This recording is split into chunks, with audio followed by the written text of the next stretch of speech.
கீழடி ஆய்வறிக்கையை மத்திய அரசு திருப்பி அனுப்பிவிட்டதாக கூறுவது உண்மைக்கு புறம்பானது என மத்திய கலாச்சார அமைச்சகம் தெரிவித்துள்ளது. இதுகுறித்த கூடுதல் விவரங்களை வழங்குகிறார் செய்தியாளர் ராஜகுமரன். வணக்கம், விவரங்களை வழங்கலாம். சிவகங்கை மாவட்டம் கீழடியில் நடைபெற்று வரக்கூடிய அந்த அகழாய்வின் மூலமாக தமிழகத்தினுடைய தொன்மையான வரலாற்று ஆதாரங்கள் வெளிப்பட்டு வருகின்றன. இந்த நிலையில்தான் 2013 முதல் 2016 வரையான காலகட்டத்திலே அந்த கீழடி பற்றிய அகழாய்வு தொடங்குவதற்கு வைகை கரை பகுதியில் நடைபயணம் மேற்கொண்டு அந்த ஆய்வு இடத்தை கண்டறிந்த அமர்நாத் ராமகிருஷ்ணன் என்கின்ற தொல்லியலாளருடைய பங்களிப்பு முதன்மையாக இருந்தது. அந்த அமர்நாத் ராமகிருஷ்ணன் என்ற தொல்லியலாளர் கீழடியிலே ஒரு 4 ஆண்டுகள் வரை இருந்து ஆய்வு மேற்கொண்டார். சில ஆதாரங்களை அடிப்படையாக வைத்து கீழடி தொடர்பான புத்தகத்தை அவர் ஏற்பாடு செய்திருந்த நிலையில்தான் அந்த அகழாய்வு தொடர்பான ஆவணத்திற்கு மத்திய அரசு ஒப்புதல் வழங்கவில்லை என்ற அண்மையில் தகவல் வெளியாகி இருந்தது.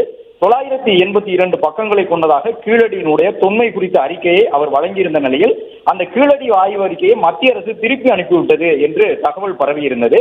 அந்த செய்தி உண்மைக்கு புறமான செய்தி என்று மத்திய அரசினுடைய கலாச்சாரத்துறை சார்பாக தற்பொழுது இந்த தகவல் வெளியிடப்பட்டிருக்கின்றது. அதன்படி ஒரு அகழாய்வு மேற்கொள்ளப்பட்டால் அந்த அகழாய்வினுடைய அறிக்கைகளை பல்வேறு நிபுணர்களுக்கு அனுப்பி சரிபார்க்கக்கூடியது வழக்கமான நடைமுறைதான் என்று மத்திய அமைச்சகம் தெரிவித்திருக்கின்றது.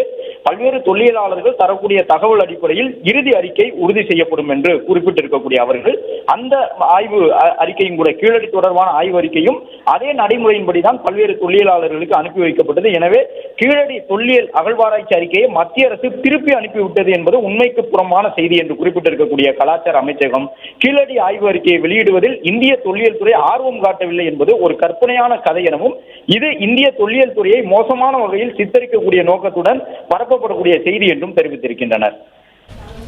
பிளே ஸ்டோர் மற்றும் ஆப் ஸ்டோரில் இருந்து பாலிமர் செயலியை QR கோடு மூலம் பதிவிறக்கம் செய்யுங்கள். செய்திகளை உடனுக்குடன் பெறுங்கள்.